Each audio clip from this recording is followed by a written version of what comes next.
These are things that where there is a fine line between conspiracy and reality. But the point really is, who wants to buy treasuries of a country that is losing its grip on its world reserve status, that is going around the world in a very hypocritical manner, at least in terms of the way the rest of the world looks at it, and imposing sanctions where we can give money to the Ukraine, but China cannot give it to Russia? This is a problem.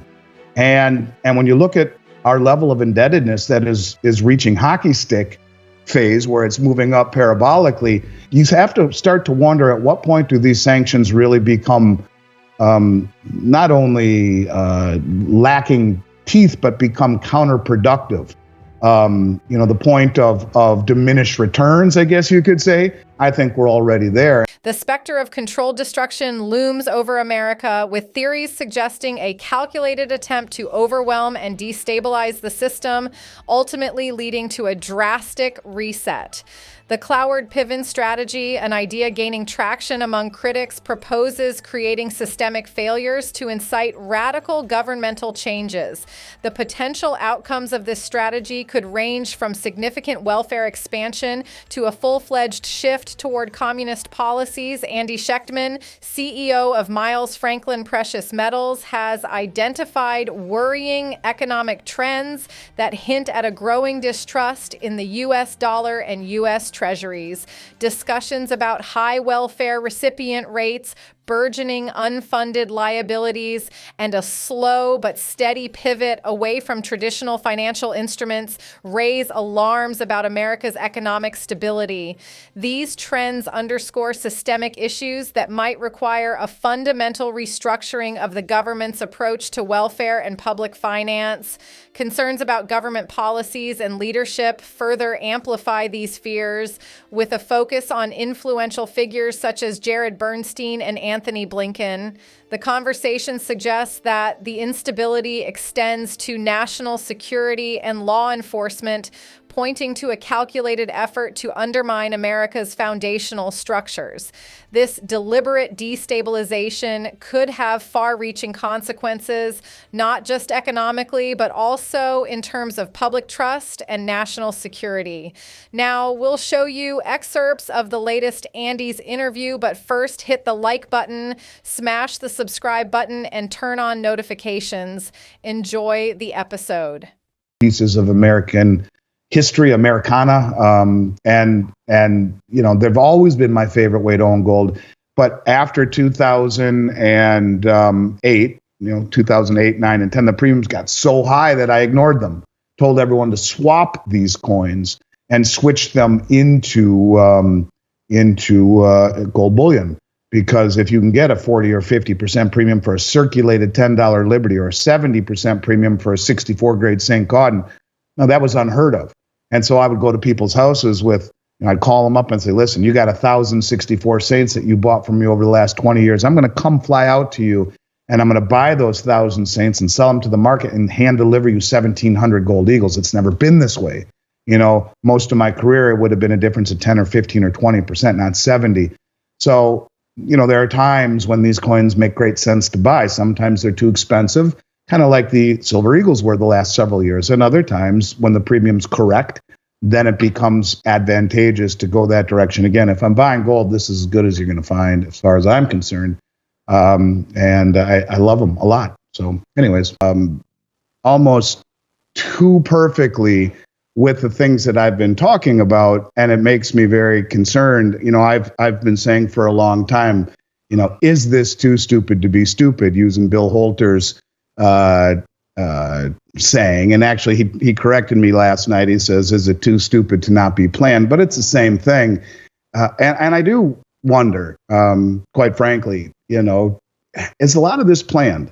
And I just wanted to touch on the Cloward-Piven strategy. But before I talk about that, it's important to understand that Richard Cloward and Francis Piven were professors at Columbia University.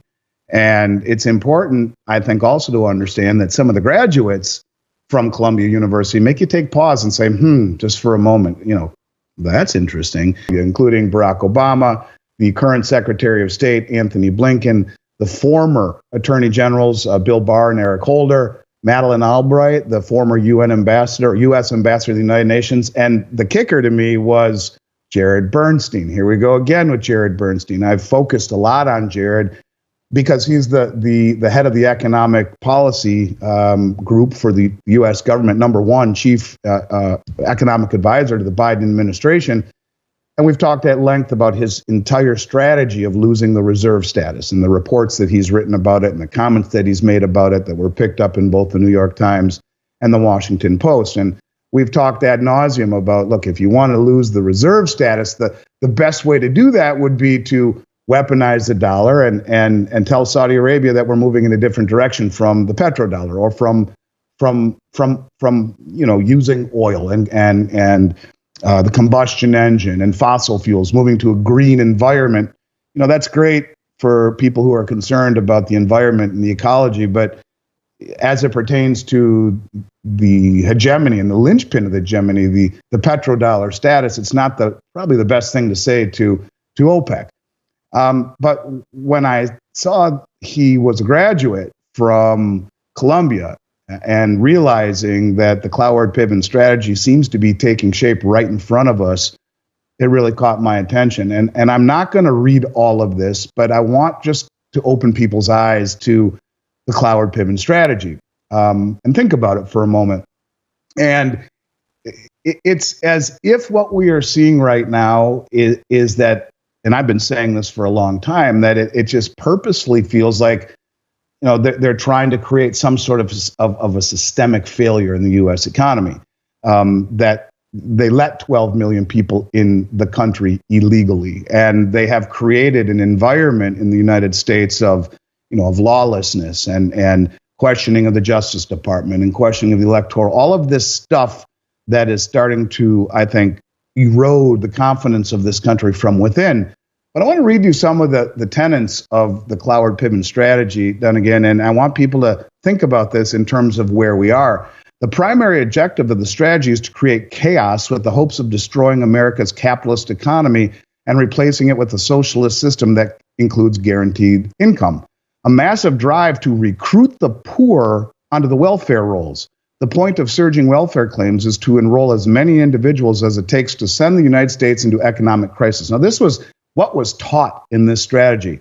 And, when you talk about 12 million illegal immigrants here in the country, well, I would think that would seem to do the trick.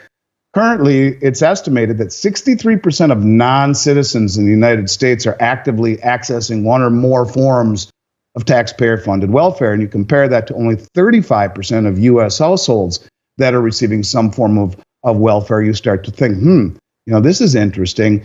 They specifically, Cloward and Piven specifically mentioned targeting the American large cities for the big welfare push. And a series of welfare drives in large cities, as they say, would impel action on a new federal program to distribute income. Think of the redistribution of income. Sounds interesting. In their blueprints, Cloward and Piven reveal the best way to achieve their goals is to create a new loyal voting bloc out of rapidly increasing number of welfare recipients. Think of the 12 million people who just came here, who are being given all sorts of things, including $10,000 in New York, or gift cards, or food, or housing, or education. All of these things that they are being given. Look what's happening in Denver, and who's paying for it but the taxpayer. It says, according to Cloward and Piven, if organizers can deliver millions of dollars in cash benefits to the ghetto masses, it seems reasonable to expect that the masses will deliver their loyalty to the benefactors. With record levels of illegal immigration through their complicity in the border crisis, the left is aiming to develop an army of loyal serfs who will work to destroy America, whether knowingly or unknowingly. All these illegal immigrant children will be added to the welfare rolls and can be counted on to vote for larger government in the future. Interesting. The theories of Cloward and Piven insist that the intentional destruction of America's major system will compel the federal government to develop a communist universal basic income program. In the continuation of the episode, Andy Schectman, CEO of Miles Franklin Precious Metals, delves into pressing economic trends that suggest a potential pivot away from the U.S. dollar and treasuries. He discusses systemic issues such as a high number of welfare recipients, significant unfunded liabilities, and possible government restructuring. Alongside these economic challenges, Schectman addresses concerns about U.S. government policies, emphasizing the roles of high-ranking officials like Jared Bernstein and Anthony Blinken. The conversation explores how these policies could lead to destabilization, posing risks to national security and law enforcement, and suggesting that these trends might indicate a calculated attempt to undermine stability. If you Google universal basic income, you will see dozens and dozens and dozens and dozens of articles, all recent, talking about implementing universal basic income. It says if this strategy were implemented, a political crisis would result that could lead to legislation for guaranteed annual income. The two reiterated this when declaring the ultimate aim of this strategy is a new program for direct income distribution. And this is interesting too. Both Cloward and Piven agreed that the mainstream media would play a critical role in their organized attack against America. To quote Cloward and Piven, as the crisis develops, it will be important to use the mass media to inform the broader liberal community about the inefficiencies and the injustices of welfare. In essence, they are trying to overwhelm the entire system, to create a system that literally overwhelms all of the obligations of the U.S. government, that forces some sort of a reset, some sort of a change, and completely really upsets the apple cart of the U.S. economy. And all of this is happening in the face of $1.1 trillion in credit card debt, $17.3 trillion record in household debt. Get this, $77 trillion underfunded in Social Security, I thought was the big one, but it's actually Medicare Part B, which is the largest liability of the government. It's unfunded at $99.5 trillion. Medicare Part D, which is the prescriptions, $22.1 trillion. The current estimates have it at $175 trillion unfunded. At a time when we've already spent over $500 million just in interest payments halfway through fiscal year 2024, this is a situation where when you realize that almost $9 trillion of government debt this year must be refinanced over the next 12 months, at a time when China and the Fed supposedly are selling treasuries, the Fed doing quantitative tightening, and the Chinese record amounts, $22.7 billion in treasuries sold in February. And we know, we've talked a lot about the fact that it appears as though they're replacing their treasury holdings with gold because of the lack of counterparty risk, the no sanctioning risk, the no default risk, the no confiscation risk. And not only that, a market that has massively outperformed the bond market. So we are inundating the system in many, many ways, putting it to a point where we're adding $1 trillion in debt every 90 days. It took 200 years to do it the first time. We are reaching that point where it just becomes unsustainable.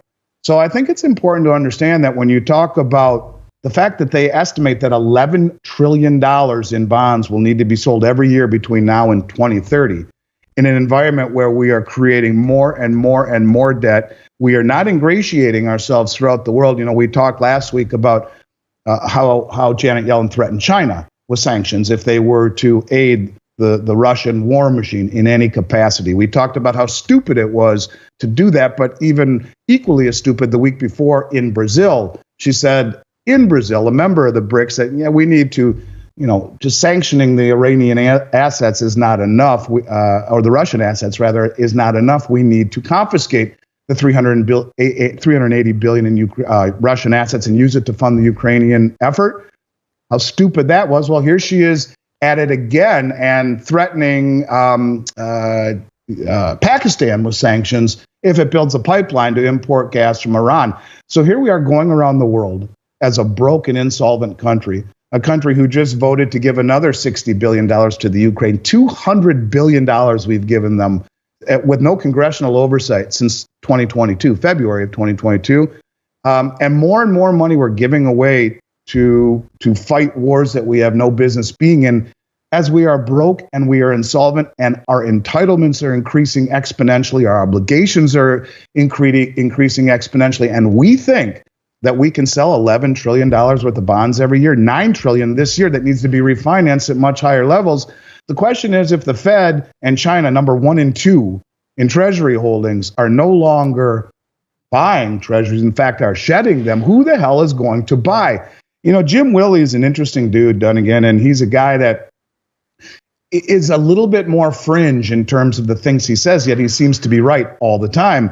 And it's a very interesting point he brought up that he believes that the United Kingdom, who is rapidly approaching number 2, taking over the place of China in our treasury holdings, is being funneled under the table money to do this, along with Ireland and the Cayman Islands. And, you know, these are things that where there is a fine line between conspiracy and reality. But the point really is, who wants to buy treasuries of a country that is losing its grip on its world reserve status, that is going around the world in a very hypocritical manner, at least in terms of the way the rest of the world looks at it, and imposing sanctions where we can give money to the Ukraine, but China cannot give it to Russia?